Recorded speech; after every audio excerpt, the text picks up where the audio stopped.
Il y a quelques jours, notre équipe a été invitée à découvrir en avant-première la nouvelle muséographie du musée de la Pagerie. Donc, pour rappel, hein, le domaine de la Pagerie se trouve dans la ville d'Essoizilé, en Martinique, et c'est le lieu de naissance de l'impératrice Joséphine de Beauharnais. Ce musée a été créé par Robert Rose-Rosette à partir du milieu des années 1940 et il est aujourd'hui peu fréquenté par les Martiniquais. Alors pour commencer, demandons à Manuela Yongning, directrice, de nous présenter le domaine de la Pagerie. Alors je suis Manuela Yongning et j'en charge le domaine de la Pagerie qui regroupe 3 espaces. L'espace muséal où on se trouve, la villa du fondateur du site, le Dr Rose-Rosette qui est tout à l'entrée et le parc des Floralies aussi. Les 3 espaces constituant le domaine de la Pagerie. Pourquoi renouveler ce domaine ? Mais écoutez, parce que depuis 2015, où nous avons posé une vision de développement de ce site, dans un de nos axes de développement, il était prévu que nous puissions revoir la muséographie.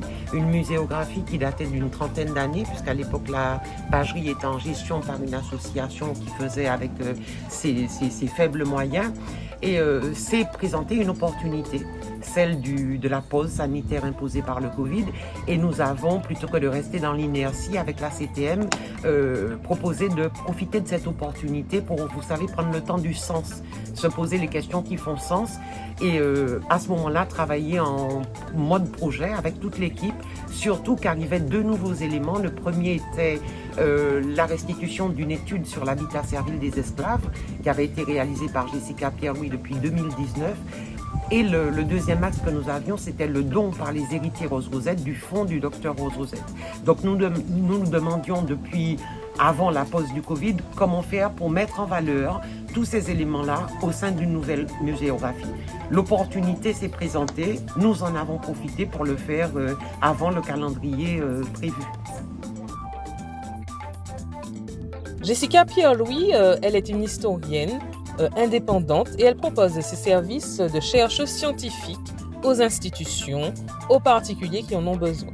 Alors au départ, il y a 2 ans, fin de l'année 2018, Manuela Yongning, qui est la directrice de l'établissement, m'a contactée parce qu'ils avaient un projet de fouille archéologique sur le site et ils avaient besoin d'une étude scientifique préalable pour accompagner les travaux de fouille, savoir où chercher, quoi chercher, qu'est-ce qu'on pouvait espérer trouver dans le sol, etc.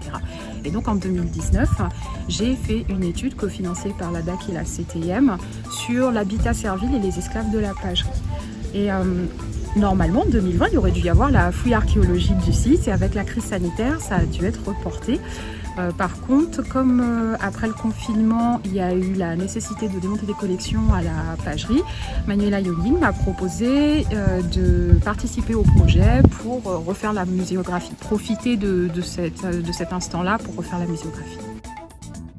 Mais pourquoi était-ce nécessaire de repenser la muséographie ? Alors il y a plusieurs problèmes qui ont été soulevés sur ce site. D'abord, la muséographie n'avait pas été refaite depuis vraiment très longtemps.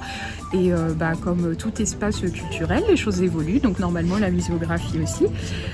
Et puis il y avait plusieurs difficultés, dont 2 majeures. Le site n'était pas lisible, c'est-à-dire que pour les personnes qui ne connaissent pas l'histoire des habitations sucreries, on ne pouvait pas comprendre comment était structuré l'espace.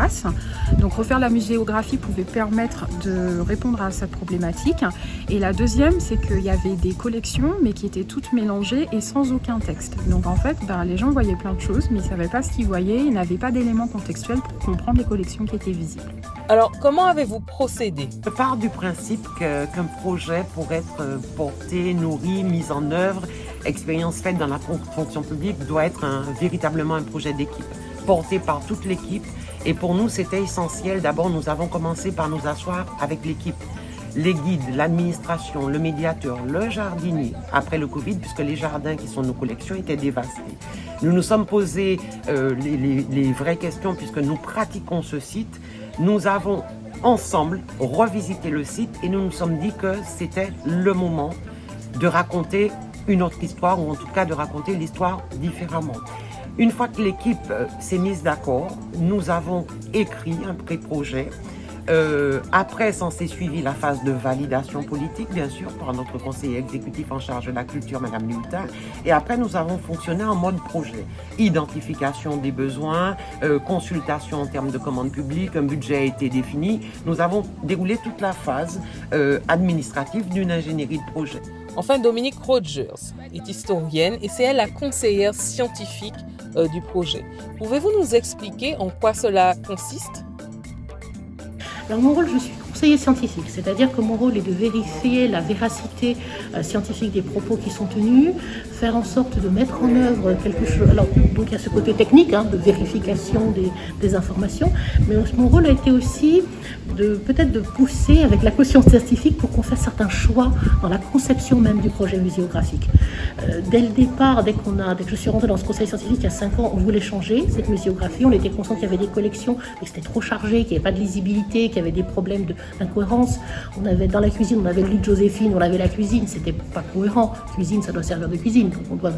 Donc il y avait des problèmes de lisité. Il fallait redonner un discours unifié, un discours qui avait du sens, une clarté de discours pour donner à son lieu toute sa force.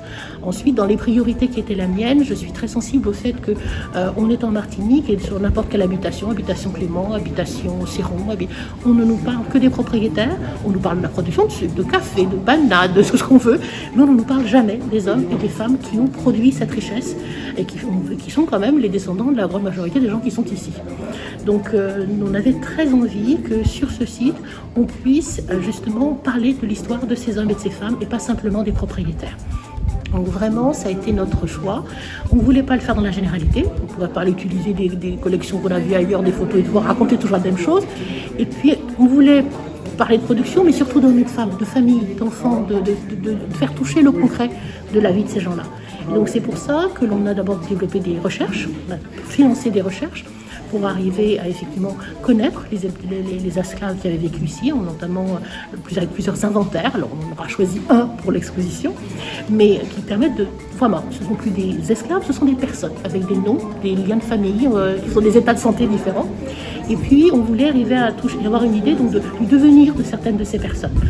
De la même manière, on est au début du projet, et c'est vrai qu'il y a aussi un travail qui est fait avec des archéologues pour faire en sorte qu'on découvre notamment le village d'esclaves, c'est ça l'objectif. Et donc vraiment, vous voyez, il s'agit de porter, je dirais, une ambition, que je dirais légitime, mais en tout cas une ambition scientifique qui permette de rendre compte de l'histoire de ce site. Il ne s'agit pas de redire quelque chose qui concerne toute la Martinique, mais ce qui s'est passé ici, dans sa spécificité. Le personnage historique qu'est Joséphine de Beauharnais fait encore parler aujourd'hui. Et donc, pourquoi visiter le domaine de la pagerie ? Quel est l'intérêt ? Alors, Joséphine de Beauharnais n'est qu'un élément de cette histoire. On est sur une habitation sucrerie qui existe depuis la fin du XVIIe siècle, qui a été habitation sucrerie au moins habitation jusqu'en 1944, date à laquelle le docteur Robert Rose-Rosette a racheté le domaine pour en faire un site patrimonial. Donc on a quand même plus de 200 ans d'histoire coloniale et esclavagiste sur ce site. Et certes, il est le lieu de naissance de Joséphine, mais il n'est pas que le lieu de naissance de Joséphine. Il s'agissait donc de remettre les esclaves au centre de la pagerie ? Oui, et il s'agit vraiment de raconter l'histoire de toute la pagerie au fil du temps. Donc ce qu'elle a été en tant qu'habitation, les propriétaires qui ont vécu dessus, dont Joséphine, mais aussi du coup les esclaves qui ont été exploités sur ce site et qui ont permis de faire sa richesse à un moment donné. Alors vous l'aurez compris, ce site renouvelé et actualisé est donc à redécouvrir aujourd'hui avec une approche beaucoup plus complète et beaucoup plus complexe de l'histoire, faisant la place aux esclaves, à la figure de l'esclave.